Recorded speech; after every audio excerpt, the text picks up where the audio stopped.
Before we start, we would like to invite you to share how you're feeling today, how excited you are to meet our 4 amazing speakers. Use emoji to share how you're feeling. You guys can also write in the chat box, ask any questions. It would be also really awesome if you can tell us where you are calling at. So let's see where our audience coming from. So Lorenzo's from Philippines, and we also have, wow, so many messages. Wow, Lorenzo's feeling excited and Tiffany's feeling happy. Oh, we have people joining from Nepal, from Philippines. Someone's feeling hungry and excited. And Bangkok is raining. Oh, we have people from Hong Kong as well. Nepal, Philippines. Oh, someone's calling from the UK. Oh, I miss UK so much. Oh, we also have people from Bhutan and Bangladesh, from Beijing and India, Cambodia. Wow. Turkey as well. And Xiamen, China. Oh, so many places. I'm pretty excited. I also want to visit the places that you're at right now. So thank you so much for joining today. And so this panel discussion is part of the YECAP and Movers Climate Series leading to Asian Pacific Climate Week. The YECAP and Movers Climate Series is a series of events for young climate activists and aspiring one in Asian Pacific. So in this panel discussion, you will learn more about what you can do to reduce your personal carbon footprint and receive your Friday dose of inspiration to enhance your climate action. For this panel discussion, we have 4 amazing speakers who have kindly agreed to be part of the event and share their expertise with all of us. We have Chenyu Zheng, also known as Miss Apple in China, a sustainable lifestyle influencer brand strategist. We have Yong, also known as Ashley from Malaysia, who is an environmental advocate and also youth voice for climate action advocate. We have Mahenaz Chowdhury, who is a sustainability scientist and zero waste designer from Bangladesh. And lastly, we have Heeta Lakhani from India, who is serving as YOUNGO Global Focal Point and YECAP Coordinator. So now let us use the Zoom reaction to give a big round of applause for our amazing guest speakers.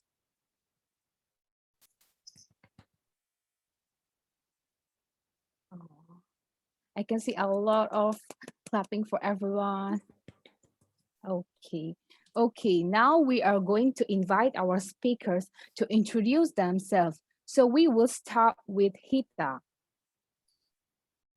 Thank you so much, Afia. It's an absolute pleasure to be here with all of you. I'm Heeta, based in India, like Afia mentioned already. I'm wearing multiple hats. Currently, I'm the focal point of YOUNGO, which is the official youth constituency in the UNFCCC. So it's the official mechanism for young people, anyone under the age of 35 from across the world, to engage in the UNFCCC process. And I'm also the coordinator of the YECAP program, which was launched a few months ago, earlier this year with the UNDP. Super happy to be here. Thank you. Thank you for being here. So now we would like to Chenyu to introduce herself. Hello, everyone. Hi from Shanghai.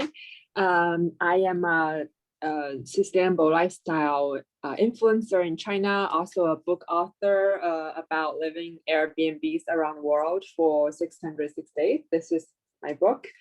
I work with different brands, especially sustainable and conscious brands, to reach more Chinese consumers and to bring more healthy and sustainable life and lifestyle to the Chinese kind of ever-growing middle class and the young generation through educational programs as well.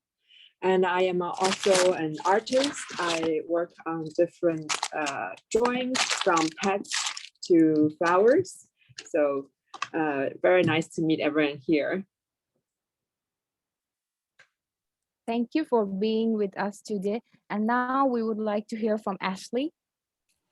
Hi everyone, my name is Ashley. I'm currently in Malaysia And so I'm working in an NGO called Budi Suci Foundation. And at the same time, I'm also part of the Youth Steering Committee of the UN Department of Global Communication Civil Society Unit. And I'm also serve as the youth advocate for the Youth Voices for Climate Action in the Asia Pacific. So it's really great to be here today and to talk about the topic that we are going to discuss later. Yeah, good to see you all. Thank you, Ashley, for being here today. And lastly, we have Mahenaz with us.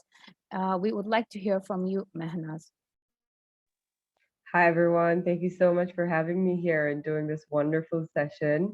So I'm Mahenaz Chowdhury, and I'm a zero waste designer and a sustainability scientist from Bangladesh. I have my own streetwear label called Broqué, and it's the first of its kind in Bangladesh with a focus on gender neutralism and fighting for climate change one garment at a time. And I'm also heading the slow fashion movement Bangladesh here, which has been a very recent development that I'm really excited to like roll out. And so, yeah, that's all about me. So thank you for having me here. Thank you so much for being here today, Mahenaz. Thank you for our four speakers. So everyone get to know each of our speakers a little bit more now. I'm pretty sure that you want to know more about what they are doing, how they come across this sustainable journey. So I have a question for Mahenaz. So like eco-friendly, ethical and sustainable fashion has only been a recent awakening for the global fashion industry, but your journey started pretty early. So what's your inspiration for founding Broqué? Oh, that's a very interesting question. Thank you for asking me that. My journey in sustainability actually started since the Rana Plaza tragedy that happened back in 2013, which was one of the worst tragedies we have seen in the garments industries worldwide.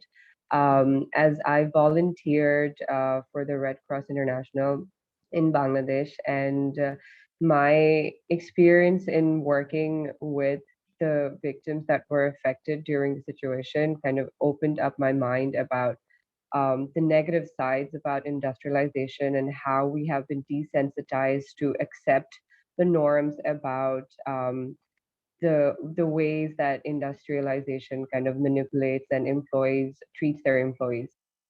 Ever since then, I've worked around sustainability, whether it's environmental or like social. And finally, like in 2018, is when Broke started. And as I was doing my master's in environmental science and management, because I come from a business background.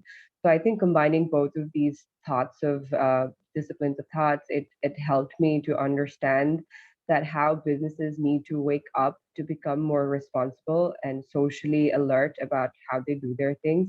And as an artist, I've always wanted to create some things like hands on, and I wanted to create an impact that would be sustainable in the world. And that's where Broke happened, that I wanted to collect the secondhand clothes and work with the garment surpluses and the waste that is constantly being produced as a result of the Western needs, and how we could benefit the society locally here and also globally through the work that I'm doing. So a lot of my work also focuses on advocacy as well. So that's the inception of Broke, I would say. Wow, thank you so much for sharing this journey. Because like you mentioned the introductionalization that has been like employing not only the employees, but also like they not only like not doing humanly to their employee, but also like they're exploiting the natural resources as well. And you mentioned that you recycle the secondhand clothes and also like vintage clothes and made the production like more like zero waste. So you also are zero waste designer, but like I also like zero waste production is also relatively new. It's a new concept. So is it possible for you to elaborate how the sustainable practice and zero waste production looks like in Broke? Absolutely. So because my philosophy of work is to make sure that I create as little waste as possible in my work, So which is why like zero waste has been like really, really important. So what I do is I work with like various sizes of fabrics, whether it's like really small or like yards of fabrics, and I upcycle them into like wearable art, right? So in that process, I make sure that my design patterns itself are done in a way that it leads to less waste from the fabric that I'm working with. And also what I do is like from the relatively little amount of waste that is created in the process, say whether I'm doing pattern making, like there's a lot of papers that is used up in the process, right? When I'm doing the sewing, there's a lot of thread produced because you have to cut the threads in the process as well. When I'm doing the cutting, there are little fabric that's left over because of the dimensions as well. So what I do is I put them back into the designs as well, and I recycle the papers and I recycle the threads that's available to me, and like I try to create something out of it. So like that's my way of like handling the zero waste concept. But I haven't been able to reach 100% zero waste, but that's the dream, that one day hopefully like in all of it, like it'll be a completely circular system. But the goal is to be there. The goal is to like set my standards really high in terms of my work, so that I can take like small steps and like eventually like get there. So in Bangladesh, it's you will find like a lot of small tailors or like boutiques that has like bags and bags of surplus, like waste, textile waste, right? So I collect those as well, and you can create like phenomenal stuff out of it, and I have so much fun doing it as well. So it's not just sustainable, but it's also creatively like very passionate as well. So yeah.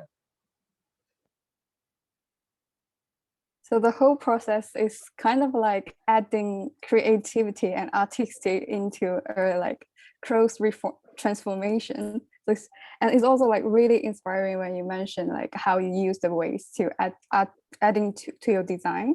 Like it sounds like like the waste is not exactly the waste. It could be the treasure to make things more fancy and wearable and reduce the waste to the earth as well, which is really inspiring. Absolutely. I think I'm gonna do something with my old clothes as well. Oh, amazing. Please do share. I'd love to see it. That's amazing. Yeah, because you give us all the inspiration, which we really appreciate that. Thank you. I also think it's a very creative idea, which we can use the waste in a very creative way to make it a very beautiful thing. So I also learned a lot of ideas from Mahenaz. Thank you, Mahenaz, for sharing. So now I have question for Chenyu. Chenyu, we know that you have been involved in the field of economics and environment for more than a decade now. How did you find out that you want to study economics and environment? What experience led you to your academic studies and subsequent life choice? Thank you. Many people ask me this question. I actually studied in the States. I grew up in China, but I went to the States for high school. I think the seed of my sustainability came from my high school. I was studying in the Berkshire Mountains in the New England area in the States, and our school is surrounded by mountains and lakes and forest. And I was taking an AP environmental science class where we go to the forest to study the nature, study like the human impact on our surrounding environment. We'll go to like recycling facilities and go into the trash kind of factories. So actually I got to see with my eyes the impact and the appreciation for environment came from that kind of AP environmental science class. And subsequently, I got involved with our student environmental groups on campus. We organize like energy saving contests between different dorms. We think about how to optimize our energy efficiency and waste in our dining hall. So kind of being able to participate in the student activities early on also gave me a practical experience more than textbook. And when I was graduating from high school, I was going to study. I was entering my freshman at Princeton, I know I want to study a major that is useful and practical. So I picked economics, but I always know that I want to also follow my heart to study environmental studies and really contribute to this area that really close to my heart, because I know that my home country, China, is growing really, really fast with the many people becoming middle class and the growing consumerism. And I think by understanding environmental science, by understanding related topics around food, around sustainable design, around economics, perhaps I could apply this multidisciplinary approach to problem solving and really having the academia background. So I think that is why I picked this major, and I really appreciate kind of the academic study. And later I was interning at nonprofit when I was in sophomore year and studying sustainable design in Ghana, and then in rainforest in Panama. And then now 10 years later, my work is combining my profession in marketing in the past in Silicon Valley, and also my passion in sustainability. And I think that is the sweet spot for me. Thank you.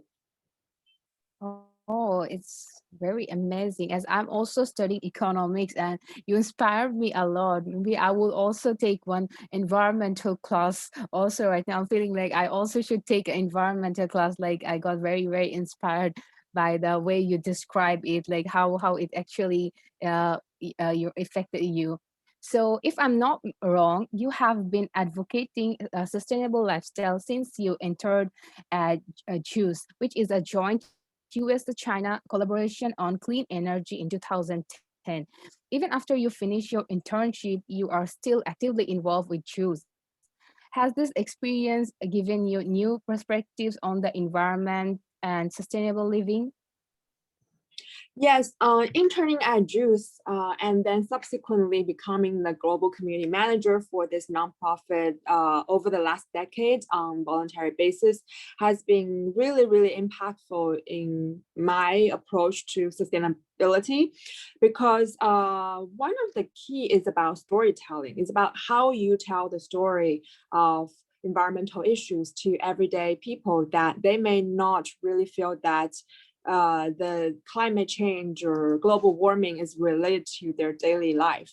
So instead of presenting science and data and to feel them be scared about the consequences, we actually try to dream the future together with concrete images about the future we want to see. We have a lifestyle campaign since 2010 called China Dream. It's about thriving and eco-livable and sustainable lifestyles, not about ownership, but more accessibility. It's about living a healthy life. So we would ask people from advertising agencies from all over different industries to come together, and we run these workshops by facilitators who may be working advertising to help people to illustrate what they want to achieve in their company, in their work related to sustainability and lifestyle. And then if we are able to articulate what we want to see in the future, and then people can join force together to create that reality. So we try to speak to people's heart, not to their head. So I think that is the core, is when people feel that they are related to the issue, that their kids' life and health may be related to our daily choices for products or for how we choose transportation and every other choice, that really will make people take actions voluntarily than kind of being sort of forced. So I think that is key, one key. And the other key is that China develops so fast. Every year, China is a new China. It's like 10 years has passed by. So one key thing about China is adaptability, and also that we have implemented the trash assortment rule here in China, piloted in Shanghai first about 2 years ago. I think when China realized the a situation, and we implement a rule, a policy that really helps to regulate people's behavior, because we have such huge population. So I think it's about impacting people's mentality through storytelling and relatability, and also through kind of these national policy that really help people to regulate behaviors, and kind of developing that habit of now people really sort their trash, in the wet trash and dry trash in China. So I think this is some of my learnings. Like, wow, it's from some of your learning, we learn a lot. So I think this concept is actually very amazing. We should connect with the heart, not the brain. I think it's actually very important. The thing you mentioned, like we should actually connect to people's heart, not only with their brain, so they will understand more about the environment facts. So we know that you are still helping Jews to manage their balcony garden in Shanghai, which is very interesting. How does it feels like having a garden and growing vegetables in a metropolitan city in China, which actually I have never had? I would really like to know. Oh, I wish I could show you, because it's so dark now. We have like over 20 types of veggies and herbs and plants here. I think being surrounded by plants in the metropolitan city, you feel like you're in nature all the time. I think nature really helps to heal us and give us energy and appreciation. And also by watering the plants every day and making sure that they're alive. You have to have a schedule. You have to do it every day. You have to really put your heart into this garden. It's like everything you do, if you really put your heart into it, you see the results. And it's not like one day you grow into a garden. It's like continuous work from spring to the fall. And also learn that because we grow these plants without, we use a more organic way of growing, it's actually a lot of the time we have to deal with the bugs, or we will grow like companion plants to help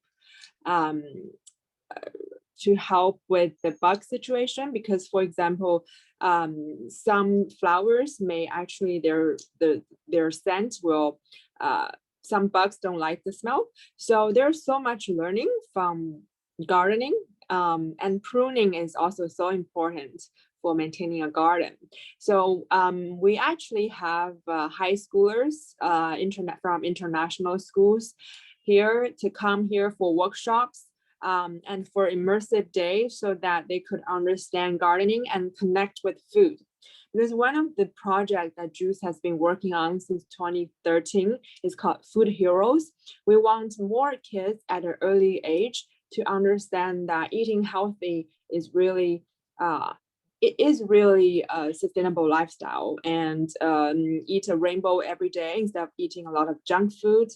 And kind of using gamification to help kids really learn things while having fun.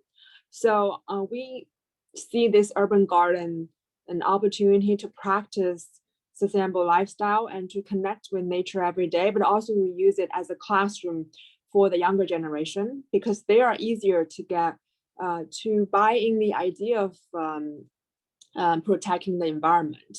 So that is the role of the gardening. Yeah. Oh, wow. I think I can relate with you that we need to put our heart in gardening, because I have also seen my mom is very into gardening. She, if one day she is not going to see her garden in our rooftop, she will be like, it's her kids. Like they will be crying if she's not putting water to them or not taking care. It's actually, we need to put our heart and soul to the when we are doing the gardening stuff. So thank you for your answers. Yeah, I'm pretty inspired by Chinese urban, because like China, like taking care of your mind and taking care of your heart. and educating young people to learn more about sustainability and getting closer to the nature and respect the nature is also a way of like sustainable living. So now I have questions for Ashley. So you have you have mentioned in your previous interview that you used to want to be a researcher in the field of life sciences. So what makes you change your focus from life sciences to the study of sustainable development management? Yeah, so as Weixuan has mentioned, my degree was actually major in life science. So I'm like a very bio person. So in the third year of my college, I have the opportunity to visit to the United Nations in New York for an internship for my organization, Buddhist Suchi Foundation. So that is also like the first time of me exposing to sustainable development goals. And I keep hearing about like the SDG should be achieved by 2030, something like that. And I keep feeling like, oh, 2030, what am I doing by the time if I continue my life science journey? Then I feel like it's actually I will feel bad if I get to know that there's something important to do, but I did not do it. So during that time, I feel like doing something for the sustainable development for the world is actually more important than what I want to do by the time. Like because my plan was actually to further my study in life science and maybe to teach on to become a professor in a university on life science. Yeah. Then I keep thinking like which one is more important for now, because if I know about that the world is facing serious sustainability issue and I did not do about it, and then why should I continue to do life science? Because I feel like then the world is still going to be destroyed. Yeah. So and that time I feel like I have also cultivate my interest in sustainable development goals, and also so I feel like it's a very good opportunity for me to change my path. So it's like my interest and also the courage for me to move out of my comfort zone.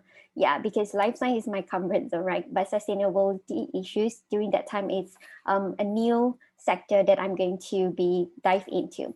Yeah, so it's like the courage to move out. Yeah, and I also feel like for young people like us, there's always doors of opportunities opening for you. So it's just that you need to be ready. So I feel like at that moment, changing my the focus from life science to sustainable development is like a new door of opportunity that I should be seizing on. Yeah, so I just decided to change, and I'm really glad that I made this decision last time, because I think it's a really important thing for us to do to help to utilize our skills in to see what we can do for the sustainable development for the whole world. Yeah. Wow, actually, your journey is so inspiring, because like you mentioned that how you switch from life sciences to sustainable development management through your internship with your organization at the States. And yeah, I can relate when you mentioned like the more you learn about sustainable development, the more you realize, yeah, we don't have much time to reach the sustainable development goals. Mm-hmm. Yeah, and you also mentioned it's also like you're coming out of comfort zone to switch life sciences to sustainable development management. And also like you've mentioned Buddhist Suchi Foundation. So I think Buddhist Suchi Foundation is a really important part of your life. And you're currently also, we know that you're also like serving as representative of Buddhist Suchi Foundation at the United Nations, as well as the project coordinator of Suchi's aid project in the Republic of Sierra Leone. So what's your main responsibilities in this organization? Has this also played a part in your journey of growing as an environmental advocate? Yeah, so for Buddhist Suchi Foundation, it's I actually started as a young volunteer since I'm 15 years old. So it's like my parents are the volunteer of the organization. Then they have like some classes for the youth. So I just joined it. So and after my the volunteering for the organization, I also like went to the university that is founded by the foundation, and then I intern under the organization and I work under the organization. Yeah, so it's like continuously engaging with the organization, and because oh, for my responsibility in the organization now, it's actually like we wanted to share what the civil society and like my organization is doing to help to achieve the SDG, and also like establish some partnership and collaboration opportunities with other NGOs and other UN entities to create to just to partnership and to see what we can do to educate on SDG. And also for my role is also wanted to ensure that the young people across our organization are aware about SDG and what has the UN been promoting. So we have we have a lot of youth volunteers across different countries like in Indonesia, Malaysia, Singapore, China, Philippines, everywhere.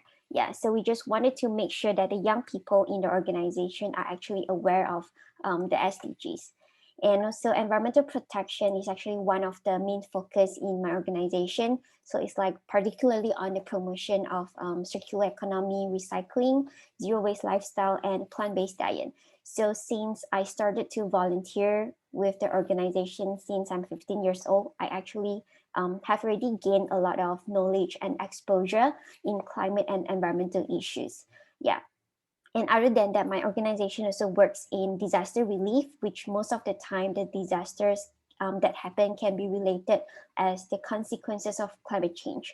So from like all the suffering and the environmental degradation that I have seen, they have like served as a strong reminder for me that our daily behavior and lifestyle are actually causing great devastation on our environment. So that is like how I really have been like brainwashed with the environmental issues in a good way. Yeah, so this has been a really important journey for me because like after all the recycling knowledge and how we should bring our own utensils when we are eating out. And when I go to the internship at the United Nations with my organization, I further learn more about like the SDG and the whole big picture of the issue. So that is when I started to link to connect together everything that I have been learning in my organization and the global perspective, the global issues that everyone is talking about. Yeah, so this has really put me into a very important perspective that environmental issues are like happening all the time. Yeah. So it's like Chowdhury Foundation has planting a seed of environment Yes. protection when you were Exactly. like 15, and then you've been learning all about the cause of climate changes and the climate disaster. So you after like all this year, then like you know more about climate disaster and environmental protection and like on a global scale. So I think that's your journey is so inspiring because like sometimes we just focus what's happening around us instead of on a more international and global perspective. So I think you have given like all of us a pretty great perspective to see on a more broader perspective. Yeah, I also really agree. Like it's very inspiring, like how the journey, because it's a very long journey. So like this journey have how you learn the things and how the thing like the foundation have helped you. So yeah, it's quite amazing. So now I have question for Heeta. Heeta, from your previous interview, we have learned that going to a conference on the Paris Agreement is a turning point in your life. in terms of finding the calling in the field of climate action and climate education. So how was your experience going to the Paris Agreement conference? So we would like to know from you, your experience. Yeah, thank you, Afia, for that question. In 2015, when I went for the first time, that was my first UN international conference at COP21 in Paris. And it was extremely overwhelming because the venue itself was huge. It was about 1 kilometer long from one end to the other. There were 30,000 people in Paris present for the COP. So it was really, really crazy. And like me, I had no idea of the international negotiations. I had no idea what even happens like at the conference. No mentorship. I was sort of like finding my way in the dark by myself. And I think that's basically what also like showed me that it's very easy to be lost at such a conference. And it's very easy to not know what's going on and to still go there and come back without having even input like or having contributed meaningfully at all. And basically just adding to your carbon footprint by going for such conferences. So I think that was like, as I got more introduced to the process and as I met other young people in the years later, I think that's something that had stayed with me, which is why also I got into climate education. And this is also something that we really work hard at YOUNGO, that if we have youth coming into these conferences, they should have some kind of capacity building, because otherwise they're just there, and yeah, that's not what we need anyway.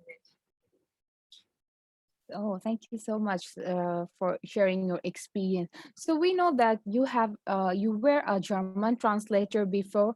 So how does it feel to transition from a German translator to a climate educator? Like as it's hard for people to connect with these two occupations at the same time. So do you find like this a massive shift after changing your career back to climate educator? Yeah, I did. I studied German language just for the fun of it. I traveled to Germany previously when I was a teenager, and I was interested when I had time after I finished my studies. I continued learning the language, and eventually ended up getting a job as a German translator. It wasn't planned. It wasn't something that I had intended to do. I actually I also have a bachelor's degree in life sciences, and then I went on to do a master's in environmental studies. So translation was nowhere on the plan or any of the goals that I had. It just happened. But it was during that time that I went to Paris and I got involved at the conference. And when I came back, of course, despite what a mess it was personally, the conference for me, I think the good thing that it did was it motivated me to quit and get back in the field, because I just finished a master's in environmental studies, and I kept thinking that this is not why I spent 2 years studying what I wanted to do. Also, ever since I was a child, I thought I wanted to work in the field of environment, and I was doing nothing related to that eventually. So I said, it's time to rethink what I want to do, where my priorities are, and that's basically what got me going. Like quit and started volunteering for a while. And the climate education journey was more or less quite straightforward in that sense. As I engaged with more and more young people, as I went to more and more conferences and became part of the process, it kept coming back to me. Number one, that there were very few Indian youth who were very actively involved in the process. Not that they're not present. It's just that it was a minority. And also that the youth movement back. So before the whole youth movement shot up in 2019, this was back in 16, 17. The youth movement was quite marginal in that sense. There were not that many young people talking about the climate crisis, not that many young people following negotiations or even knowing that these negotiations are taking place. And that basically stood out to me, thinking, we're not equipped in a country which is as large and as diverse as India. We're not equipped to deal with the climate crisis just because our youth don't even have the basic knowledge to understand what's coming that day. So that motivated me to get into climate change education. It was also another motive was when I went to COP 23 back in 2017. I went with a friend of mine whose house I'm actually in at the moment, and we've been friends in school, and she's a counseling psychologist. She's passionate about the environment, but that's not her career. And when we went there, a lot, of course, I had been to 2 other COPs previously, so it was also like I understood the process a little bit. I knew what was happening, but also like the science was something I'd studied, and it wasn't very new to me. Whereas there was a lot of difference in the way how she perceived things and the way I perceived things. And the impacts it had on her were a lot more strong. She was quite shocked by a lot of the facts, quite affected by everything going on. And I think that's what made me realize that if someone who had been growing up with since the past 10 years, 15 years, did not know anything, despite being passionate, despite reading up, doing active engagement, there is this huge gap that people don't even have access to, that they're never going to know what's happening. So if you don't, like, someone has to work on it. And I had the experience, and I said, why not try and like, use whatever knowledge I have to sort of like bridge the gap in whatever way I can. So that is the transition into climate. Wow, it's a very inspiring journey. So from your childhood, you want to work for the environment. So I think which is very, very inspiring for us. And also like you were being a German translator. Also, you were doing great when you were a German translator. And now you're also doing very great in your environmental career. So like you give us the inspiration to do multitasking also. And also like, actually yes, any of us have to take the action, because most of the people don't want to take the action. They only want to follow the other. So you became the person who took the action to start the journey, so which is very inspiring for us to learn from you. So thank you for your sharing. Thank you. Yeah, I feel like Heeta's journey is like finding the purpose and confirming that that's the life purpose, even though it's hard, or even though you have to like change your career. And also like Heeta mentioned a really good point, like as when we accumulate the knowledge that we have on climate action, we may want to take more action to take care of our planning and do our own part. So now we have learned about like our speakers' journey and how they become who they are today. So now I think many of us are also interested to know what they are currently doing or recently doing. So Chenyu, we know that recently you have been invited to speak about sustainability practice at Tencent's headquarters in Shenzhen, and from a brand strategist perspective, what do you think the potential impact could have on the way of living when more companies create and adopt the sustainable societal value? Yes, actually Tencent is, as many of you may know, is one of the largest internet company in China. And in April this year, Tencent actually had a strategic kind of upgrade of their strategy to create societal value. And so they actually form a new group that focus on sustainability and climate change and technology for kindness through from education to senior homes to the climate.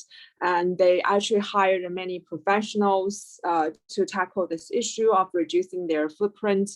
And also they are now studying like what the Western companies like Apple and others are doing with sustainability. So I think it's really, really great that a huge internet company in China is stepping up to working toward the SDGs and kind of through in a holistic way. And I think because Tencent also so many people use WeChat, use QQ, they play the games with from Tencent. It's kind of like omnipresent in many people's lives.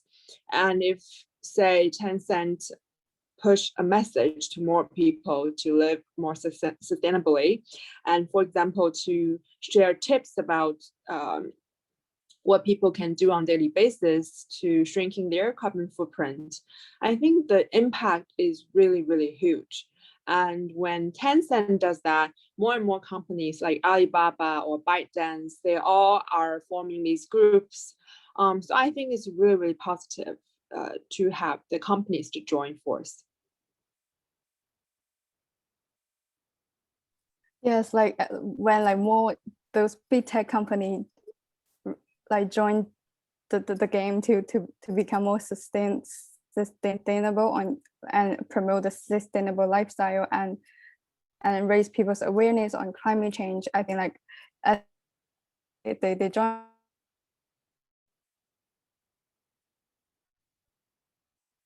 and people the trend that And just to adding on to so we also the came to know point, that you are sorry, just adding on to the point, it's not just about sharing messages about awareness, it's actually how they can improve their energy efficiency, how they can reduce the energy usage in their data centers, how they can implement renewable energy, so it's a really holistic way through all the steps of the product cycles that affect all stakeholders. So I think it's really a lot of work, but awareness and messaging is part of that, like because they are the largest social network in China right now. yeah, it's more like a holistic way. It's not just like one part of it. It's like the whole process, not just like for the companies themselves. They also like reduce the energy consumption if they adopt to a like more a sustainable approach, and they can also use their power, their influence to influence more people to raise awareness. So I think Chenyu have mentioned this point that I would never talk about, how they can reduce their energy use and also like encourage like people like their users. So we also came to know that you are the only brand ambassador in China, and you also work with other well-known brands like Allbirds, Manduka, CloudPass, Apple, and Starbucks, etc. So what's your main focus and concerns when you choose which brand do you want to promote and which brand do you want to collaborate with? And how's your experience working with them? So I come across many consumer brands in my daily basis, from my work and through my interest in learning about company and their values. Are not always try the product first, and I first need to be a fan and a user. And also I learn about the story of the founding stories and the founder's story, the core values of a company, and if they have a sustainability division and kind of their commitment and their action. So we do a lot of due diligence work before we decide to work with that company. And I wanted to give you an example about Starbucks, because Starbucks actually on Earth Day last year, they launched a Good campaign, which is good for you, good for the planet. So they introduced oat milk to all 5,000 Starbucks stores around China, not just in first-tier city, but in second, third, fourth-tier cities. So they also introduced plant-based meat to their menu, and you can bring your own cup and you get 3 RMB off, which is about like 45 cents US dollar. So by doing that, we actually reduced over 3 million single-use cups over 1 year period of time, so the impact is pretty visible. And then this year they did another campaign of sharing the data and stats of the impact of everyone joining their campaign over the last year and how collectively we really can make a difference. And this year I worked with them on producing a vlog to share about their menu and their kind of values, and also encouraging more people to go to Starbucks on Earth Day with their own cup, own bottle to get a cup of coffee. So right now, there are many different types of reusable cups in China. And for example, this one is made with 30% of coffee grounds. The Starbucks has like collapsible ones. So really, it's really fashion China now to bring your own cup instead of using single-use cups. I think that kind of habit of innovation habit has gone back to Starbucks headquarters in the States, and they're now implementing bringing your own cup kind of, they're trying out this. So I think sometimes innovation of campaigns or habit formation could also happen in China and going global. So I think that's really interesting. And also what's interesting about Starbucks is that they used they had a really cool video. It's not just telling people to kind of, you know, choosing plant-based milk and diet. They also have these images about the birds chirping, the rivers, the mountains, and it's talking about how you see the world is reflected in the world you experience. And if we choose kindness, we will experience kindness. So I think that's actually subconsciously influencing people's mindset than just telling them to do something. I think this is a really good way of storytelling as well. So if anyone is interested, you could look up for the good campaign from Starbucks in China. Okay, that's my sharing. Thank you so much, Chenyu, for sharing your experience with Starbucks. Because like we all know, I'm pretty sure everyone in this panel discussion and all our audience know what Starbucks is. And you also mentioned like something that everyone can do, like bring your own mug and own cup to Starbucks or any other coffee shops, and the number that how much like ways that we can reduce by bringing our own cup is just unbelievable. Because like we never do any calculation or data like that, or like people like usually just won't think about that. But I think these just the things that we can do on a daily basis. And also like that you mentioned that if we treat people or treat the planet with kindness, and then we will receive kindness back as well. So which like really emphasize our topic about like shrinking our carbon footprint and also do our own part to be kind to the nature. Thank you so much for sharing. Right, just adding on, I was actually finding the data here. So actually over 1 year, 10 million users in China participated in the Good campaign and purchased 62 million cups of oat milk latte, and also reducing 3.35 million single-use cups. So I did a drawing of, actually you can't see it. I have an illustration for them. I also illustrate for brands on content. So just sharing more data. I think that's also like giving us an insight to like when we choose which brand, maybe which brand we buy, like the things that we buy from the company, maybe we can like, if we do a little bit research of them, we can like choose a more like conscious and sustainable brand to pursue. I think that's like the things that we can all like do in our life. Just a little bit tiny effort, then we can make a huge change. Thank you so much, Chenyu. We really appreciate your sharing. Yeah, I also agree with what Weixuan is saying. Like, Chenyu's story is very, very inspiring. Like, I'm also a very big fan of Starbucks. So if Starbucks can have this type of campaign, so it will be like inspiring us to buy more. Or also like right now, I'm also like have this idea that, oh, okay, I can also take my cups to the coffee shop to reduce the wastage of like to carbon footprint. So yeah, so it's very, very inspiring. Thank you, Chenyu, for sharing. So now I have question for Mahenaz. So another thing that we find really interesting and inspiring is that you also organize upcycling hack workshops. So we are really interested to know that how you bridge art in transforming and reconnecting old clothes into something fancy, wearable, and people will continue to cherish and circulate the fashion.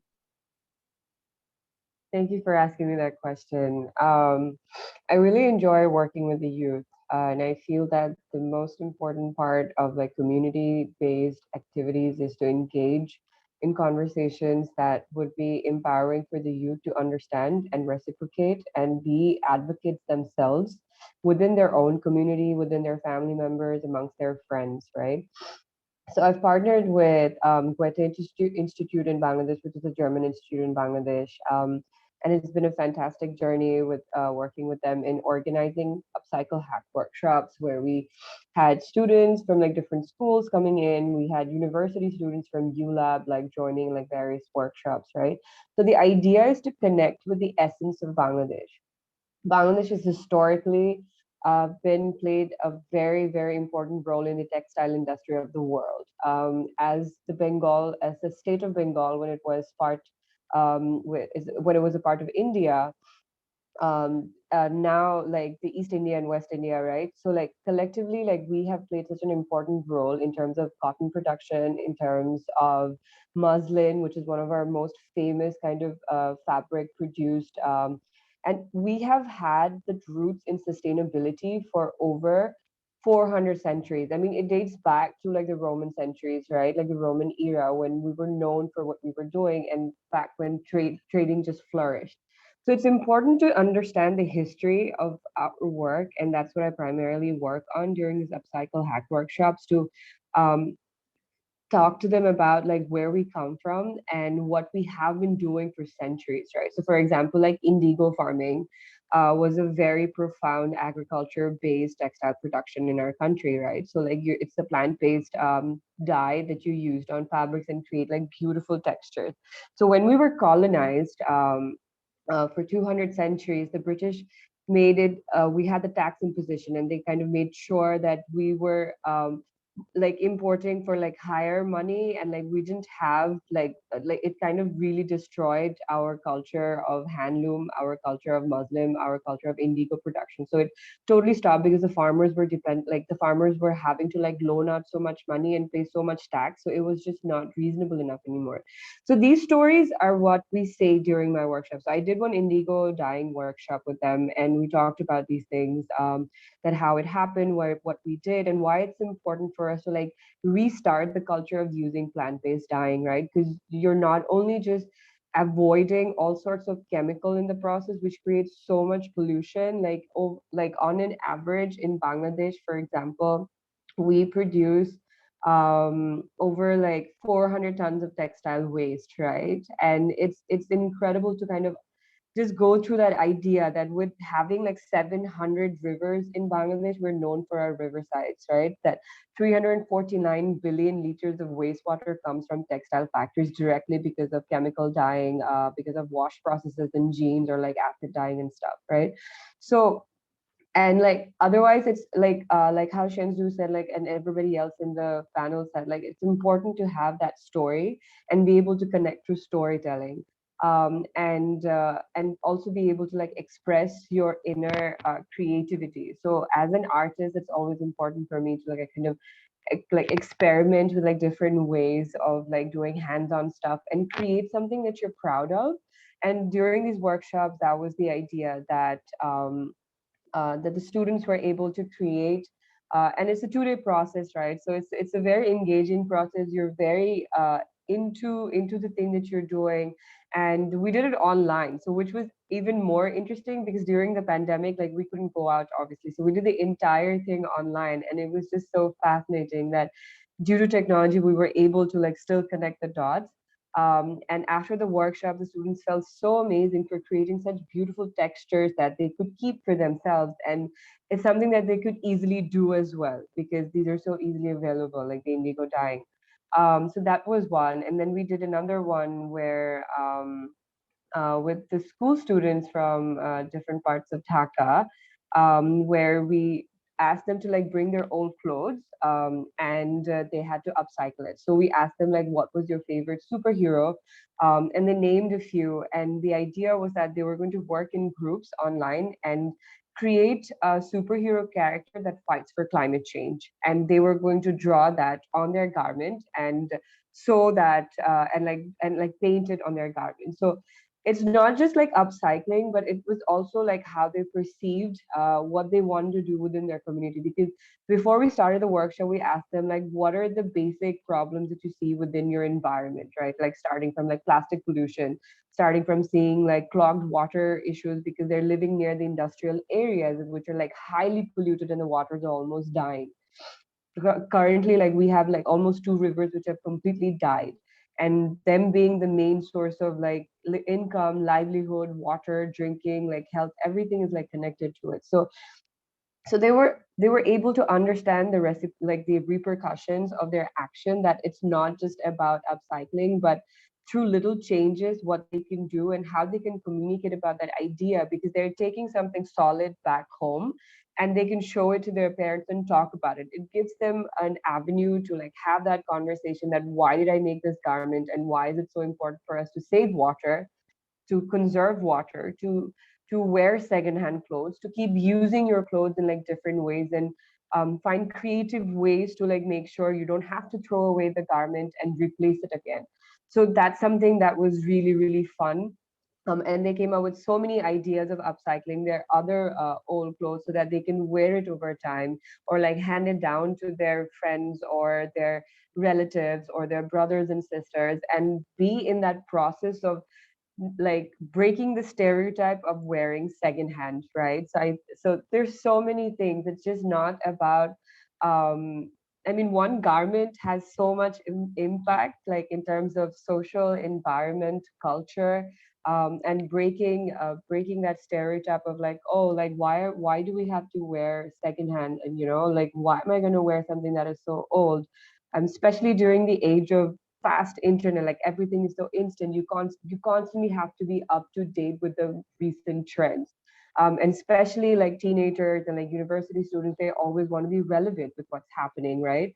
And then so how do you make them sustain, like how do you have them like adopt a sustainable lifestyle? It's only through exploring creative ways in having ownership over their garment, or be able to circulate it within their circle and not feel that I'm doing something that is not cool, like quote unquote, like not cool. Rather, I feel that this should be part of that narrative, because we have been doing these things for centuries, right? Like as Asian countries, we have had sustainability roots for centuries. And for the Western world, it's a very new concept that, oh, sustainability, we have to do this, we have to do that. But we have been doing it for so long, and I feel that without the understanding of history, and these conversations, kids will not be able to reconnect to our roots. So like that's part of the work that I primarily focus on through like Brooke's workshops.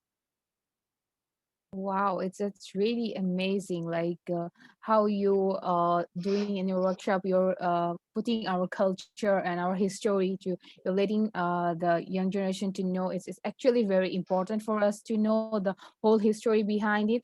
And I also learned that from you that I can also do recycling with my old clothes, so I will be not feeling that I cannot use it, or it's just actually I totally agree with you. It's there is always like new clothing, buying new clothes is always trendy, so it's we sometimes we feel hesitation to wear our old clothes because people will judge us, people will say like you're wearing your old clothes. But yeah, like if we have to put this concept to everyone, that actually we can use our old clothes in a different ways, so which is environment friendly also, and also for us good for us also. So now, and instead of promoting slow and zero waste fashion, Brooke also empower and support the local community in improving sustainable practice. What thing do you do to educate the local community on slow fashion? Right. So again, like it's like similarly like connected to the workshops as well. Like it's primarily through like conducting workshops where we do like skill empowerment for different communities. For example, because Broke is about breaking stereotypes, is about creating gender neutral clothing, and um, breaking down the concepts that clothing is binary. And so I work with a lot of transgender communities and like gender diverse communities, and helping them to understand that why is it important to like get back into say like indigo dyeing. So I did a few workshops with them like on indigo dyeing and like teaching them like how so easily like you can create like beautiful things that are, say like you have a old piece of garment that just got smudged, and you can just like, you know, dye it at your home and you can still wear it and like still feel really nice about it. And for them it's about creating that income source, right? Because they're such a excluded part of our community. um, it's very difficult for them to have access to like regular financial sources or like regular income sources. So it's giving them or like empowering them, because it's already within themselves. They're very creative community, they're very driven, they're very hardworking, and they just need a scope of opportunity to learn better and learn more and give back, and be able to like be independent. So that was part of like, that's one thing that I have been like very inspired to do, to make sure that at least somehow they understand like how to get about it. For example, like during the pandemic, um, we did one workshop on upcycling t-shirts and like old clothes and turning them into masks, right? And last year I also did an auction where I raised where I sold secondhand clothes and raised money to support the tea garden workers in Bangladesh, because some of the companies were fired about like 200 to 300 workers, and they were just like unemployed, and they can't go anywhere because they don't have any other access or like any other skill set to like work in. So that was one. And then I donated money to the transgender community. And then also a very long-term partnership that I have is one of the organizations called Basha Boutique in Bangladesh. So what they do is they work in rehabilitating and like reintegrating sex workers back into a normal life where they can be independent, and be skilled. So what they do is like we engage in like training where they're learning to make like waste bags. So I love creating like accessories as well. So like I was using I was part of the program was to like collect their waste, because they work on creating katha, which is like upcycling old saris into blankets, into garments, into bags, into like different things. So I wanted to create upcycle them into like waste bags. So I gave them like how to do the patterns, how to do the sewing, and so now they have like a new product line that we are collaborating on. So that has been like very very empowering. Another one with a community-based activity that I did was last year with World Bank, or sorry, for the World Food Program.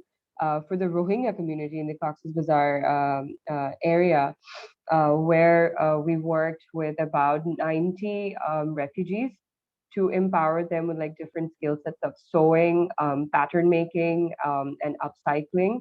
Uh, they're basically like working with World Food Program's food packets, because they have like tons and tons of like waste packets every day, because they're supplying that to the refugees for like nutrition purposes, right? So as a zero waste consultant for them, like my work was to like come up with like different products, zero waste products that can be made from those packets, and in the process like train the refugees to make those and have sustainable earning sources from the NGOs, right? So that was for like a 3 month project, and it was really fascinating because some of them like came with such an energy, and they were so driven to do something and like create something. And it was just phenomenal, because I got to learn about their culture and how they use colors. It's beautiful. Like, and even though we're neighboring countries, it's fascinating to see like how they perceive drawing. Like if we ask them to like draw about their own home and their family, it's completely different than how we would typically like in Bangladesh like draw a family picture or like an environment picture. And it was just so cool because they brought in their skill sets of like embroidery and like craft, and some of them were like phenomenal in what they were doing. So it was not just like me uh, trying to like give them something, but it was also that I was learning so much from them, like how they how they spoke, what their energy was, their skill sets. It was such a wonderful experience. So I think this would like forever last with me. So part of being in the sustainability framework in Bangladesh, it's really fascinating. So yeah, that's been my journey. Oh wow, so amazing. So like we actually saw that in your page in Broqué that you're working with transgender, as I feel really happy because I also know in Bangladesh for transgender there is mostly 80% place they don't want to take them for work, and also for the same goes for sex workers. Like they totally neglect them, they don't get the opportunity as also Yeah. as a normal human being. So when I saw in your page I was I was very, very happy to see it. And I was also telling Juan that we were very like happy to take your interviews. And also you're working with the Rohingyas. So it's just also a very like it's also like they're from our neighbor country. We actually also should have to help them. Also, we should also like act with them, as because we're helping them, we should actually help with them with our heart also, like which will benefit them. So thank you very much for all your sharing, Mahenaz. So it was Most very welcome. Yeah, I I really want to want be to part. join Mehenaz Club, fan club. Oh, we already. now Mahenaz have fan also. Yeah, so No I think fans, that we need to set out a Mahenaz fan club fan now. club. Yeah, I really want to be part of this like slow fashion movement and also like Yeah. promote gender equality at the same time. So like helping with climate change, but also supporting the gender equality. Yeah, so we are going to have a fan page. So now I have questions for. Oh, thank you. I am really impressed by hearing Mehenaz experience. Oh, thank you. We also very inspired by Mahenaz. Yeah. Yeah, and thank you for learned so, yeah, thank you for sharing all your experience. We learned so much from you, Mahenaz. We hope you we can learn more from you. We will be checking up your page and also we will try to attend your workshops if we get opportunity. yeah. Absolutely, we'll make that happen. We'll talk about it. Thank you so much. Thank you. So now I have a question for Heeta. So like being a climate educator focusing on bridging the knowledge gap of Indian youth in India and encourage them to take actions through knowledge.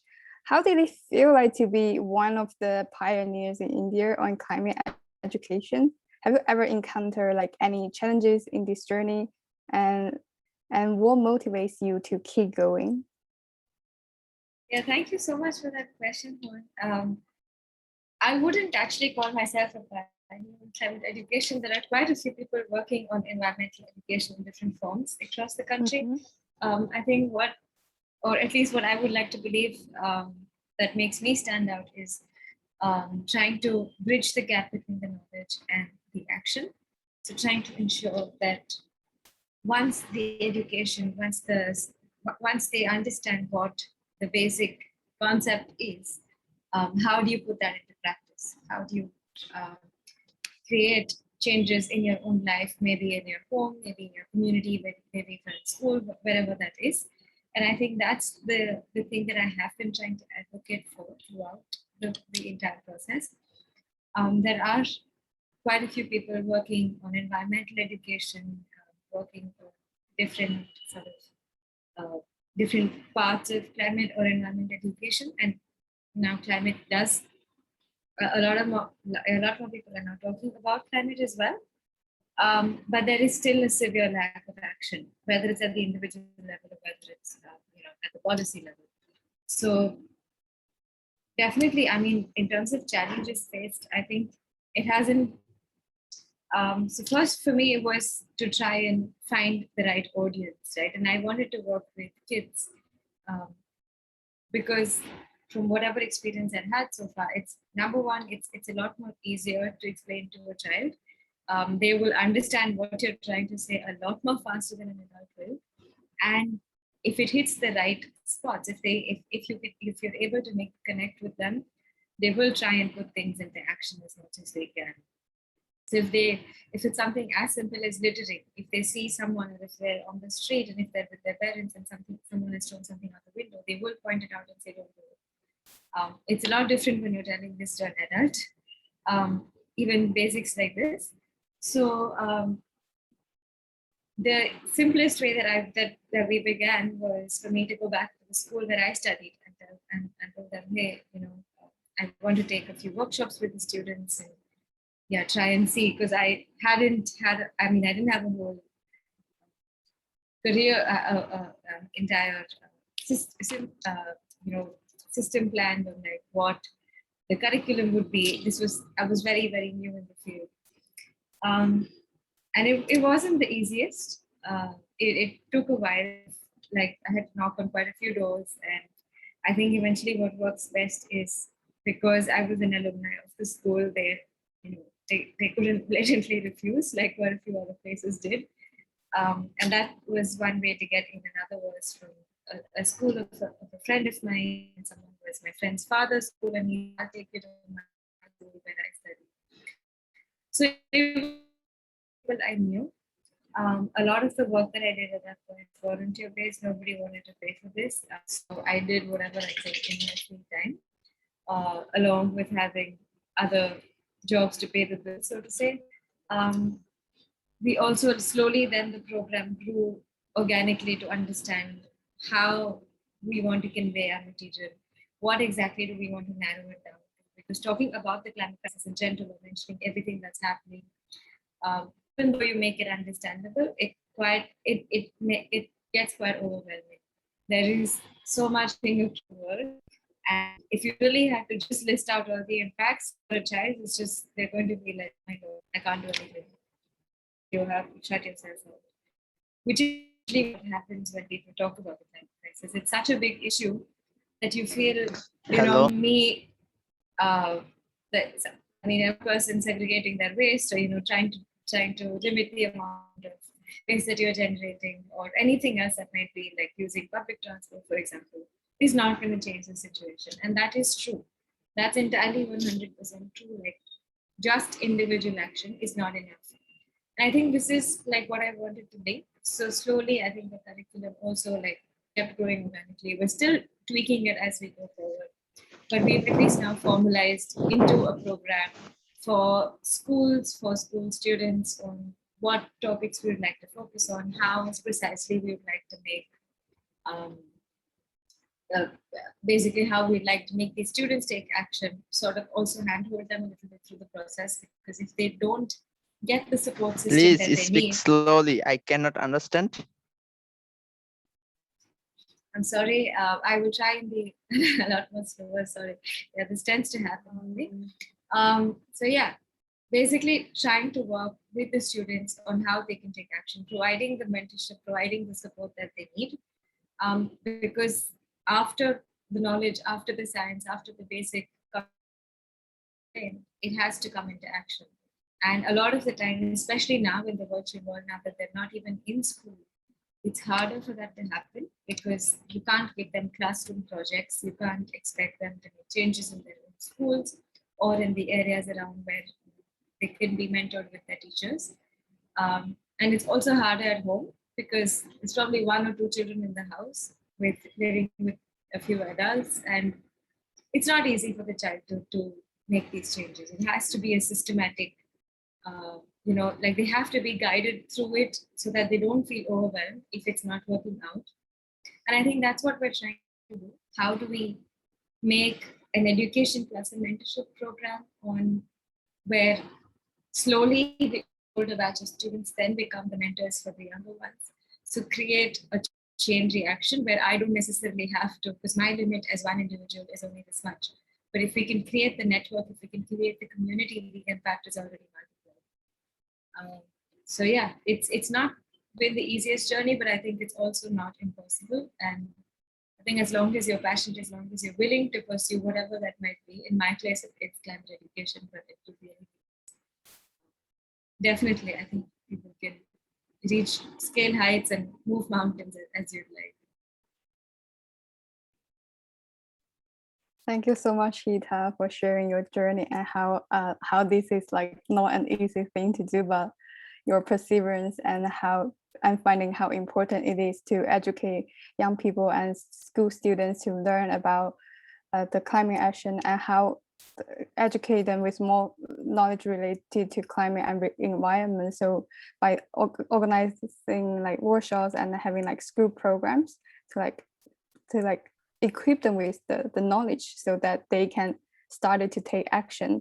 And I started building this, like expanding this network of young people to start taking actions step by step. So which I find really inspiring. And you also like, even like it's not easy, but you still like continuing doing this and inspire more people to be part of this program. So which we find really inspiring and encouraging. And it's not like something that we cannot achieve, like as long as we persist, and then we one day we can like reach our goals, which is really inspiring. Thank you so much, Heeta. It's very inspiring, Heeta. Thank you so much for sharing. And to our audience, please, if you having any problem, just type in the chat box. Don't unmute when our speakers are talking, as we are practicing being kind with the nature. We should be kind with each other as well. Please respect when someone is speaking. Just type in the chat box. We will try to solve the problem. And now I will move to Ashley. So I have a question for Ashley. So we are also very interested to know more about your journey of being a vegetarian. I'm sure our audience who are thinking about switching to a more plant-based diet will be really curious to hear more about your journey. Have you switched to vegetarianism immediately? Also, is there any moment that you really missed having your previous diet, which include meat? Yeah, thank you, Afia. So I have been vegetarian for almost 3 years now, and the main reason that I did it is because of climate change.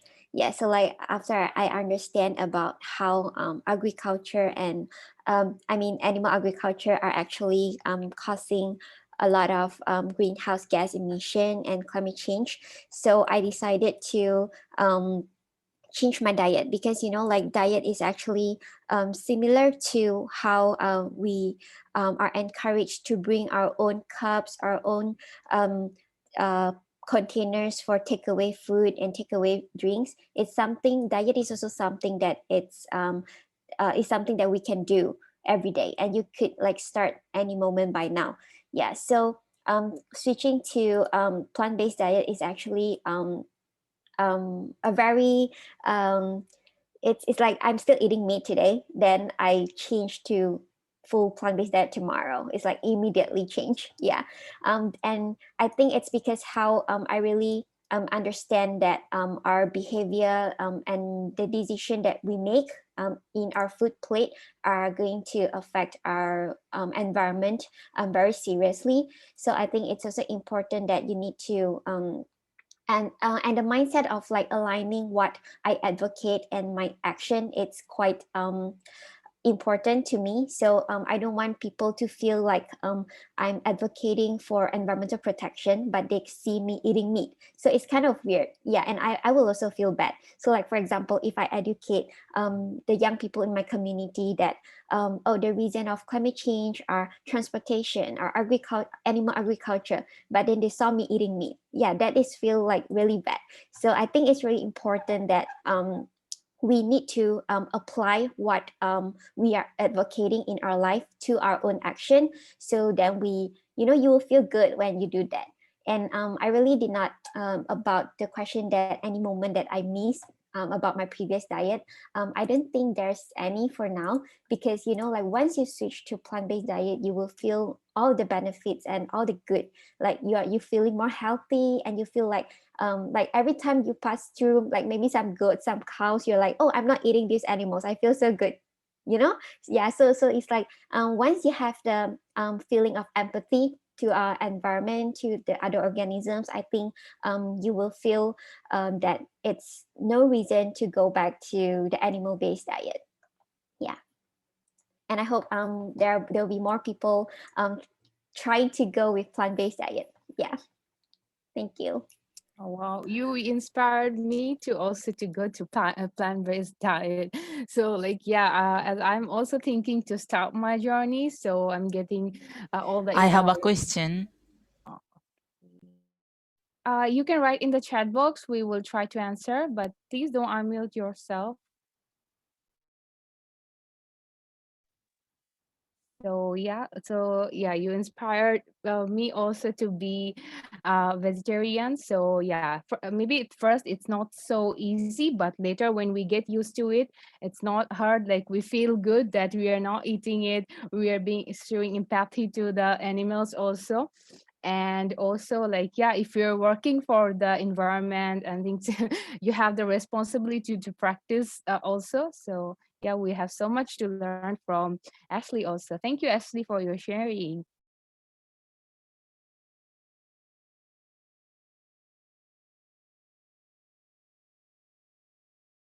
Yeah, thank you, Ashley. Like I can also relate to your vegetarian journey because I also like have been vegetarian for the past 3 years. But at first I also like have doubt about, oh, should I maybe eat meat or something when I eat out with friends, because I don't want people to say, oh, ask me questions like why you become a vegetarian, why you don't eat meat, something like that.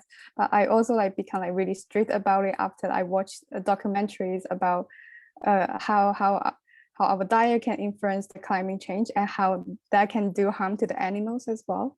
So I can really relate it to that. And so as we are approaching to the end, and we have also learned so much from our speakers so far. So I think you may still have one thing that I'm pretty sure that you really want to know. I guess what you are talking about, practical tips that they can apply in real life, right? Yes, exactly. So so So actually I would, yeah, yeah. I think I have question for Mahenaz. Like, I'm really wanting to know, like, what do you suggest to people who like buying new trendy clothes but also care about the environment? Like, what tips will you give them on transiting to eco-friendly, slow, and sustainable fashion? Like, they can practice. Absolutely. That's a pressing question all the time, right? Like, how do you make the switch, or like, what do you do and still be relevant, or be up to date and with the trends? Couple of things that I would definitely say is, please check which brands you're buying from and do the due diligence in understanding like where they stand in terms of their philosophies.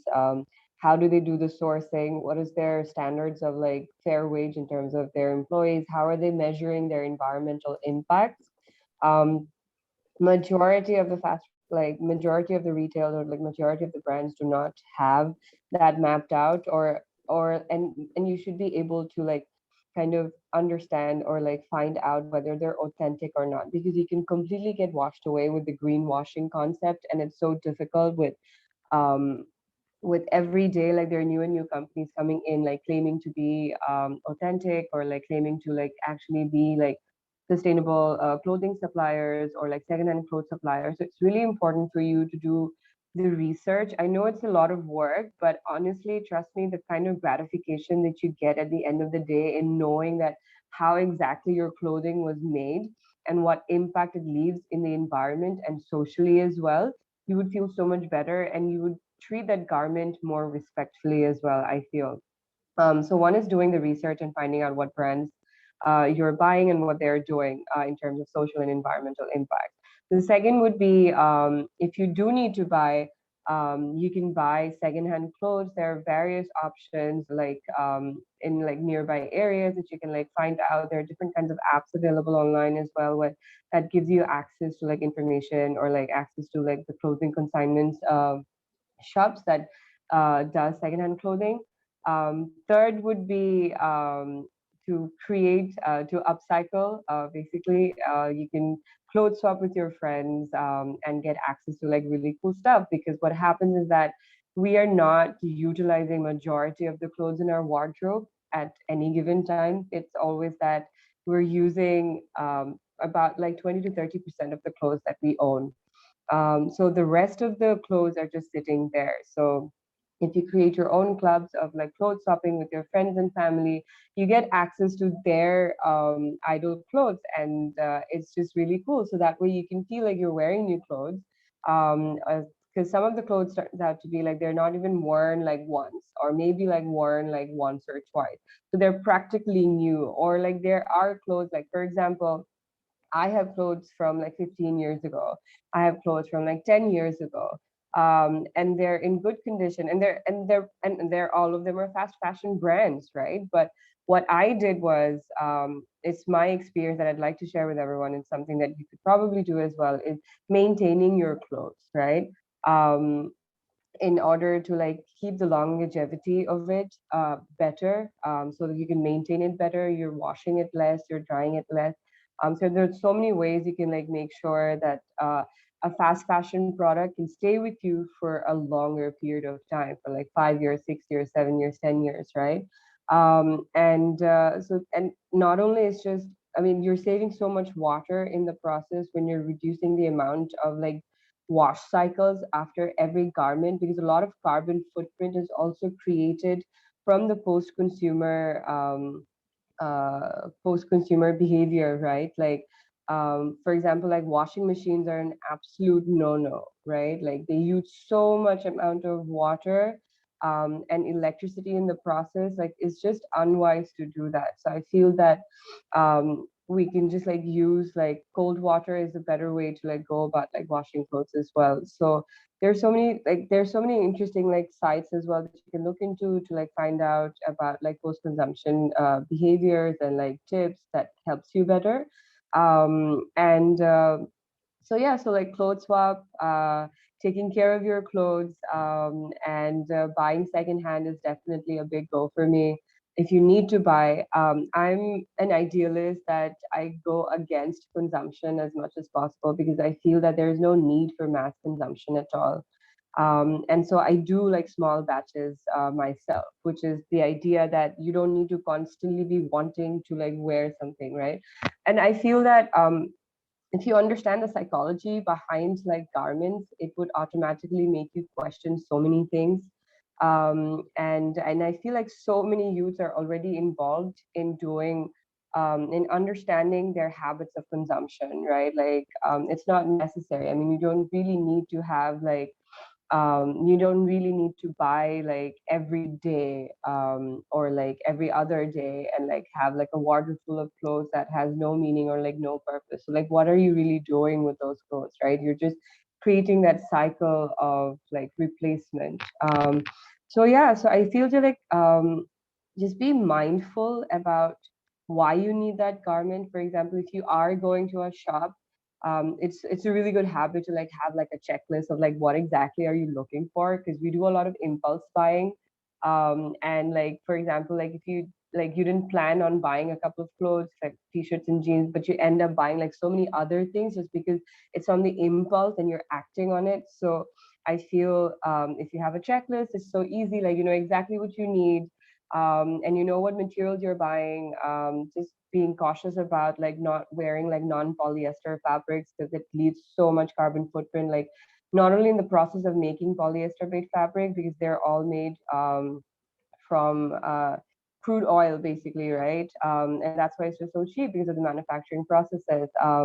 And then making sure that when you're washing it, like a lot of these clothes like leave lots of microplastics in the process as well. So like not wearing materials that are synthetic would be really amazing. You can wear like sustainable fabrics such as hemp, such as organic cotton, and then linens and stuff. So which are very environmental friendly in the ways they are produced, and also in terms of like maintaining them as well. So those would be like a couple of my practical tips for everyone. I hope you can enjoy the process as well. Oh wow, you gave us a lot of tips. I'm sure that our audience will be able to apply them and got a lot of knowledge that how can they start their journey to stop buying new clothes and how to use their old clothes. And so thank you so much for giving so many advice, Mahenaz. So You're I will most also welcome. I would also apply those tricks in my day-to-day life. which will help me to reduce Fantastic. buying new clothes. Fantastic. I just wanted to like add one little thing, and like because we're doing a slow fashion movement, so every year from the slow fashion movement, it's a global organization where we talk about like how you can easily switch from fast fashion to slow fashion, and there are so many helpful tips on our website as well that you can check it out. So it's slowfashion.global. And you can sign up for the challenge. So this year we are looking for 20,000 signups, where we're doing the challenge called hashtag fashion detox and like hashtag not buying anything new. So it would be amazing if you guys signed up for it and like help us advocate for like not buying anything new and like slow fashion movement. So like, yeah, do check it out and see if that if you find it useful to like adopt. So yeah, thank you. Oh, thank you so much.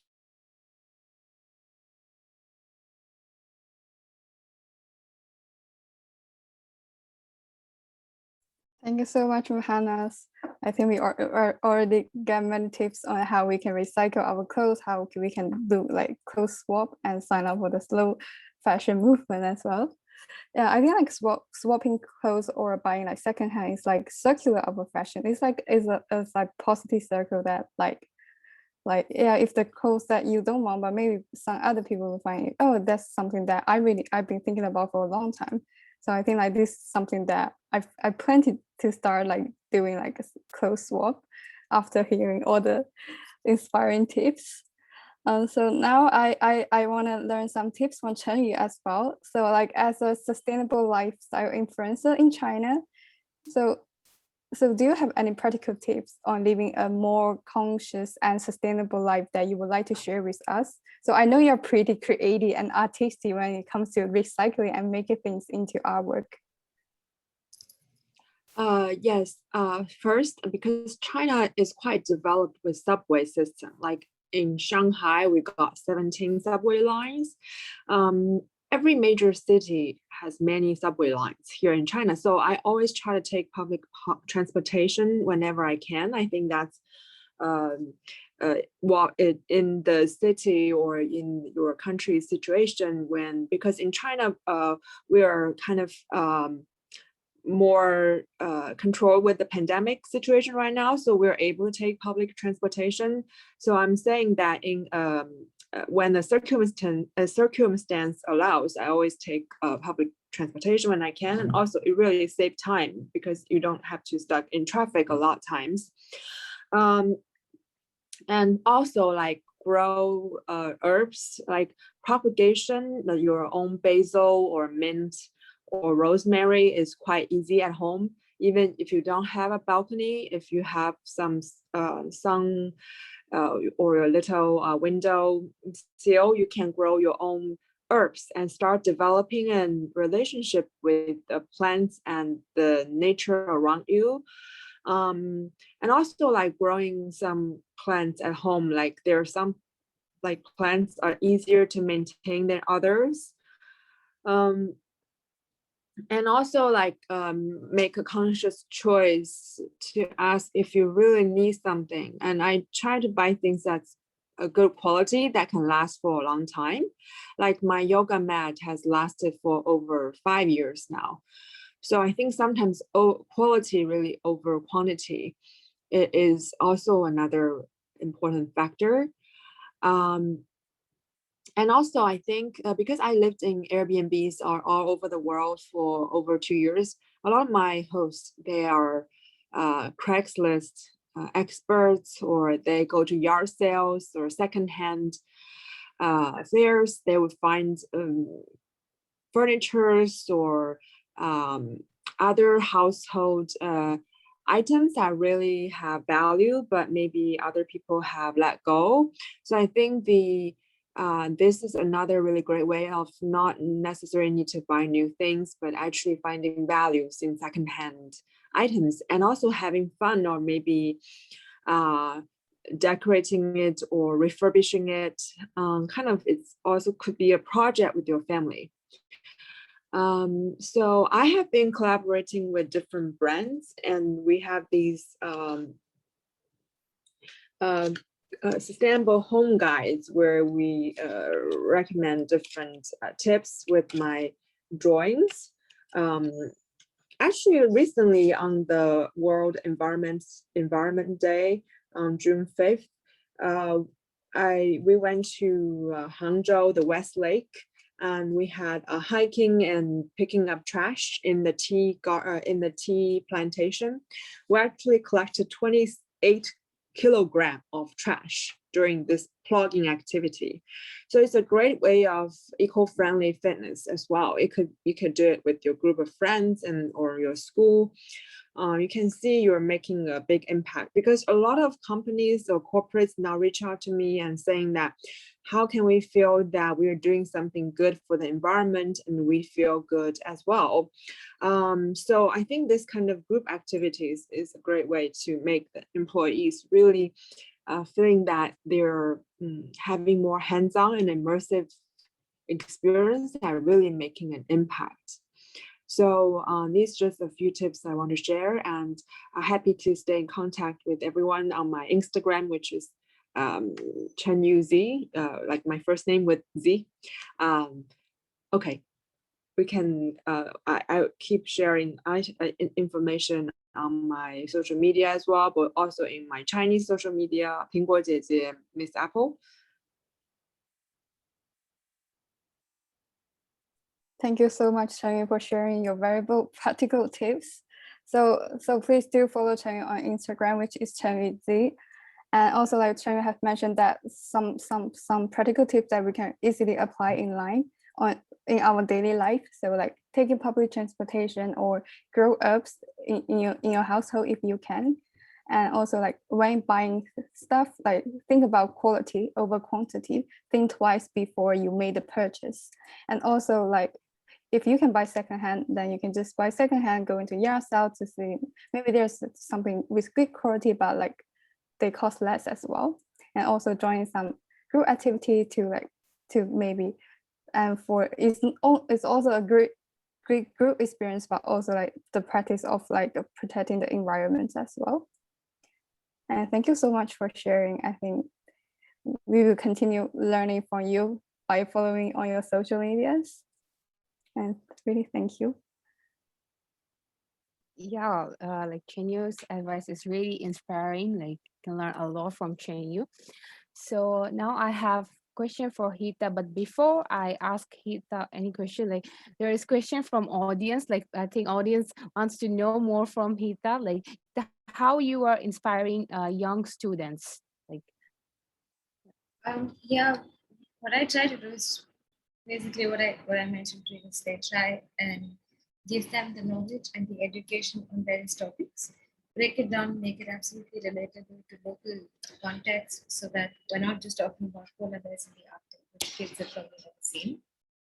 But we are talking about very relatable issues that they hear in the news, that they look at, places that they pass by every day. So try and connect the dots between them, try and understand what the issues are at hand, how they play into the fact of their daily lives, and how their lives, in fact, if we're ignorant and if we just continue living life the way we would, is actually contributing to the climate crisis. So how do we become aware of what we're doing in life and make changes, not just starting, of course, in our individual lives, but moving forward as well, and building up, basically building up from one action to the next. Yes. Thank you so much for giving answer. thank you for having patience. And now I have question for Heeta, that what advice would you give for who are already working in the field of climate action, so that they won't lose hope and won't stop being the voice for the voiceless?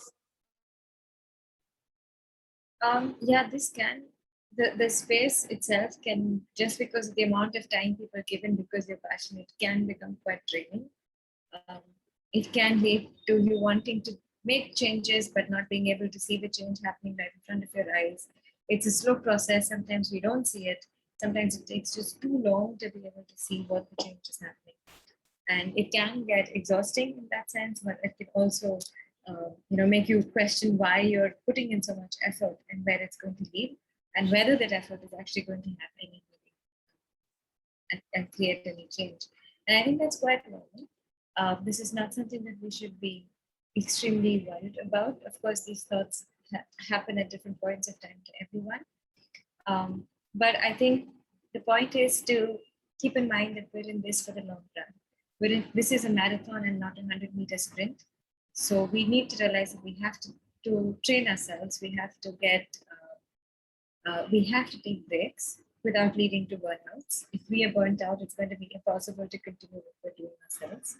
So ensuring that we prioritize ourselves, prioritize our mental health, our physical health above everything else, but also I think building a community. If you have someone who you can speak to, who you can rely on a support system for this, no matter whether it's just one person, you don't need to have a community of 20 people around you, even if it's just one person who you can talk to have this springboard, who you can also maybe sometimes bounce off ideas, but also when it's too much and when it's a little overwhelming, you can also, have someone as a support system. And I think this is very important. It could be a family member, it could be a friend, it could be a colleague, whoever that is. But creating this community for yourself, which makes you feel like you're not the only one in this journey, I think is also quite important, which is what we're also trying to do in YOUNGO. It's a huge network of thousands of young people from across the world, but we're also trying to make it a space where youth can interact and can realize that something happening in one part of the world in Latin America is not necessarily very different from what is happening in, say, some country in Asia. And we're all basically fighting the same battle in our own ways. So I think just trying to build these systems and also training yourself that we're not in this for a one-off thing. It's not something that we want to do for the next years, 2 years, 3 years, and that's the end. But it is something that will, at least for me, it is something that will continue lifelong, whatever way or whatever sphere that is also important to acknowledge. Thank you so much for answering. I'm sure the people who are working with climate already, they already got a lot of motivation from you. So thank you for sharing your your advice, how they can still continue working for the voiceless.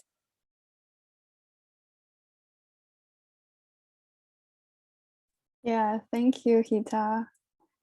I think more people are eager to learn more about climate education and what they can do to speak up for the voiceless.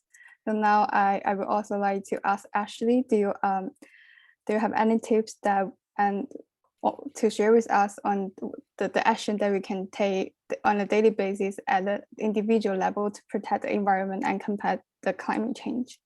Yeah, I think all the speakers have shared really great tips on climate action. So I would just have advice to for all to pay more attention to all the items and that you use and the decisions that you make every day, and to stay curious. So when you are eating certain kind of food, you could think about what is the environmental impact of the food, and when you're using a particular cups or anything else, try to think of the environmental impact behind the item. Yeah, just try to pay more attention to these tiny little things that we often neglect about its impact. Yeah, and just want to share that we can't wait until we experience the climate consequences ourselves, then only we decide to change our behavior. So the best tip is that to start now. Yeah, thank you.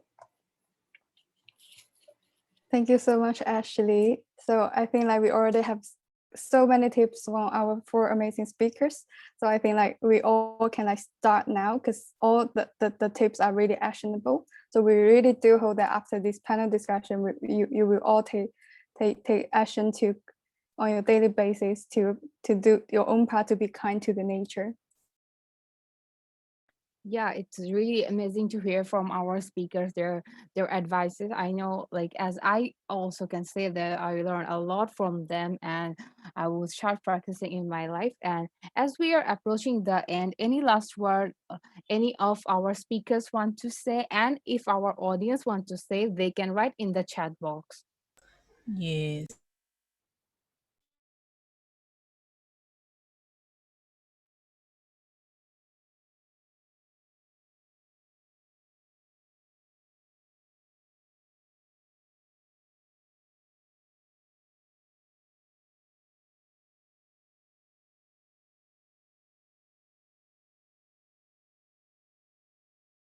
Okay, so since we all learned a lot from tonight's panel discussion, and yeah, we just want to reiterate that please do take action now. And we also really hope that you have enjoyed the whole section and learned a lot from our amazing speakers. And we hope that you can apply the practical tips our speakers share in your daily life to reduce your carbon footprint and make the earth a greener place. And also like treat the nature with kindness, and the nature will treat you with kindness as well. And really thanks to our speakers and the audience tonight for joining us and stay with us for the past 2 hours. If you want to know more about climate action, there will be a movers workshop on climate action level 2 happening at 8:30 p.m. Bangkok time. And also on 5th of July, there will be a YECAP edition of the World We Want workshop. Please join that one workshop as well. Thank you so much again for joining us. Thank you to our speakers here today for joining us and giving their valuable time for our panel discussion. Hope we can have more discussion in the future as well. Before that, stay safe always. So we end our discussion here. Bye. Bye. Thank you, everyone. Thank you so much. Thank you so much to our and speakers, audience. Have patience. Wait.